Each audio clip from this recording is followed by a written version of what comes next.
Eu quero te convidar a abrir um texto da palavra de Deus, está no livro de Gênesis, no capítulo 47, no verso 15. Essa semana alguém me perguntou algo, e eu gostaria de responder através dessa pequena palavra.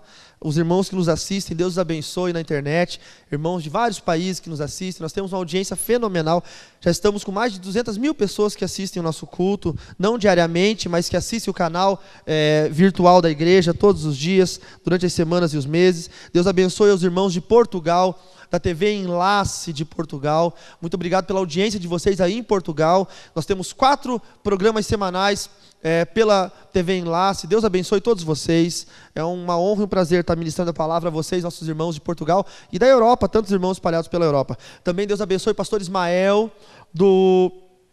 também da TV Enlace, que eu tenho feito uma participação de 5 minutos nos seus programas de televisão. Deus abençoe, pastor Ismael, meu abraço, meu amor pela sua vida e pelo seu ministério.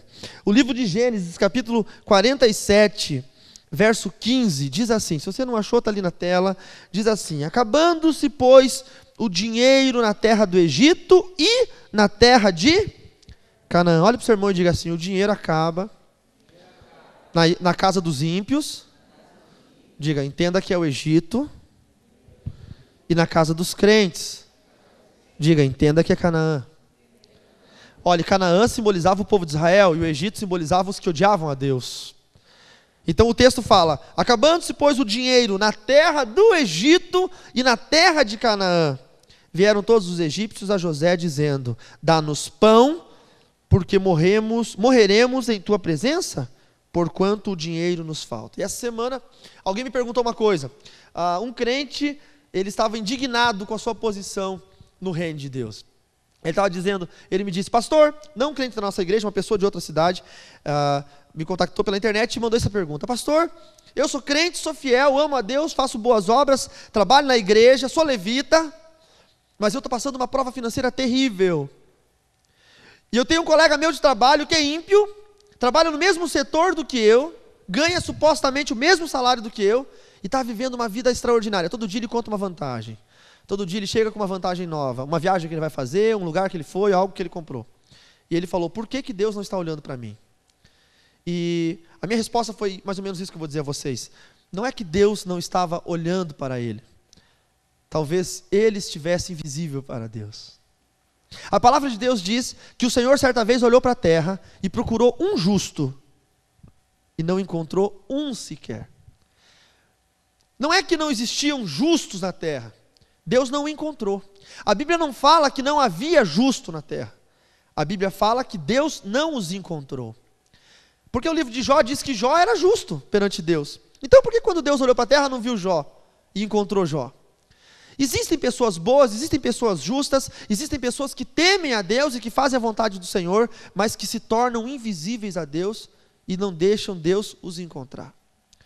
Não esqueça de uma coisa: quando nós fugimos dos olhos de Deus por medo que Ele veja nossas falhas e os nossos pecados, Ele também não consegue nos encontrar quando quer nos abençoar.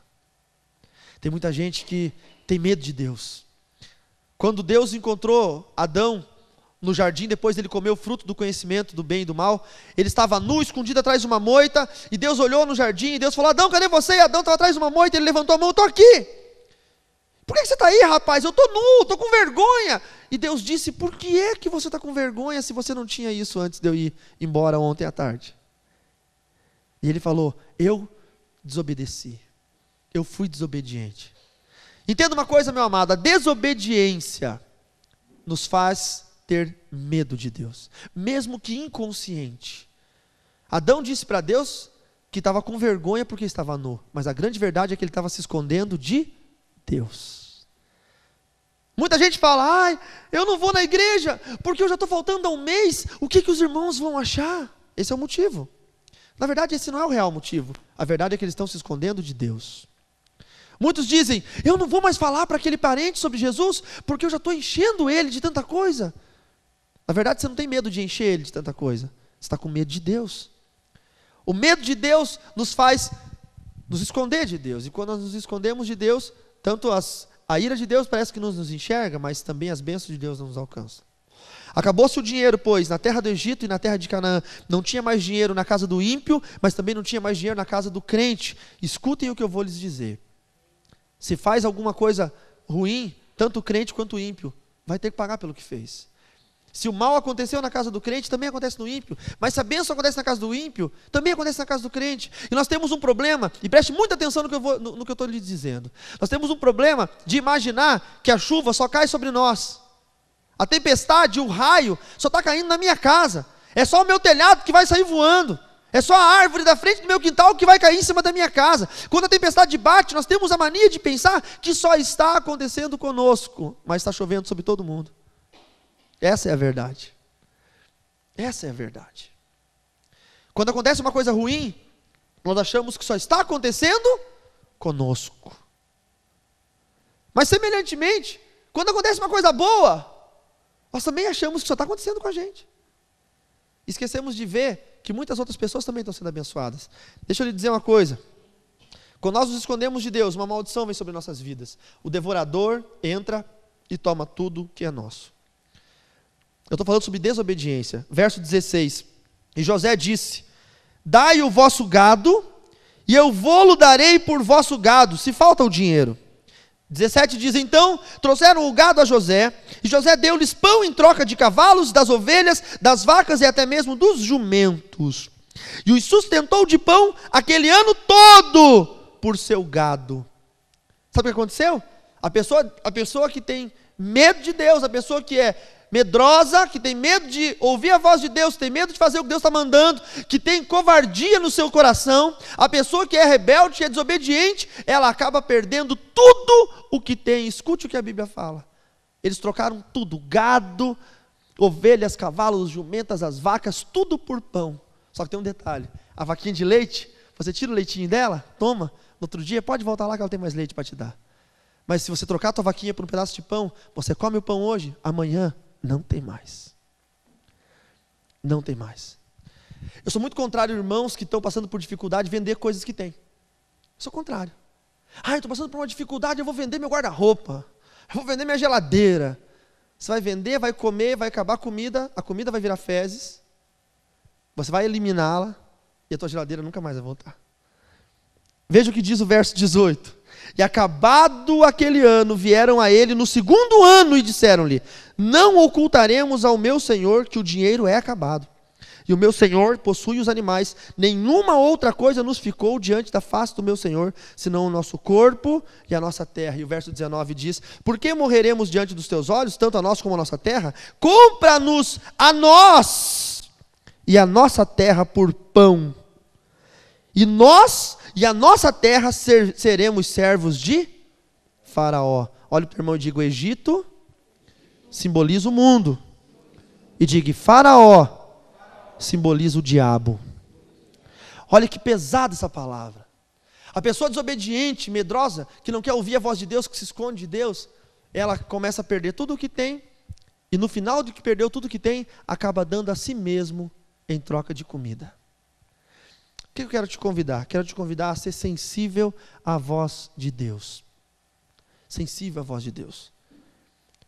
Deus, hoje eu estava orando aqui de manhã cedo, 2 coisas muito legais Deus falou comigo, 2 coisas poderosas, tremendas. E eu, como homem de Deus, eu quero liberar as 2 coisas. A primeira delas, Deus falou, a mensagem que eu ia pregar hoje à noite, eu vou pregar sobre Maria Madalena.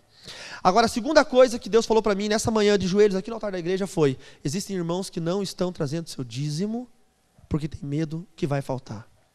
E aquele que tiver medo é covarde, e o covarde é rebelde. Deus me deu essa palavra hoje.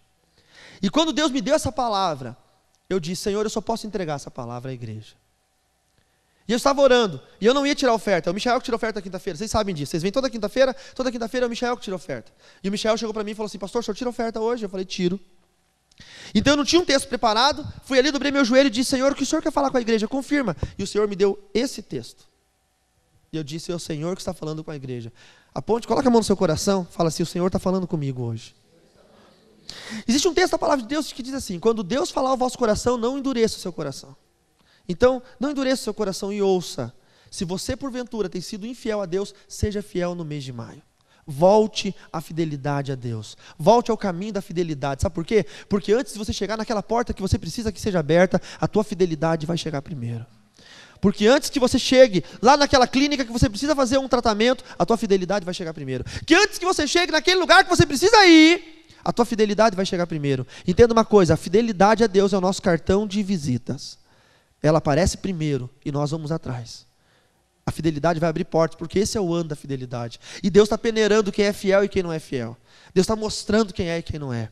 Mas atenção, quem não está sendo, seja em nome de Jesus. Você ganhou R$1, separe 10 centavos e traga ao Senhor. Eu não quero a fidelidade dos milionários. Cadê os milionários da igreja? Levante sua mão. Isso, foi esperto. Não comeu mosca, não comeu mosca. Cadê os milionários? Isso. Eu não quero só a fidelidade de vocês, milionários. Eu quero a fidelidade das crianças. Eu quero a fidelidade de cada um. Sabe por quê? Porque é na fidelidade que nós vamos transformar o nosso ano e os sonhos que nós temos em realidade. Amém? Diga, eu recebo essa palavra do coração de Deus.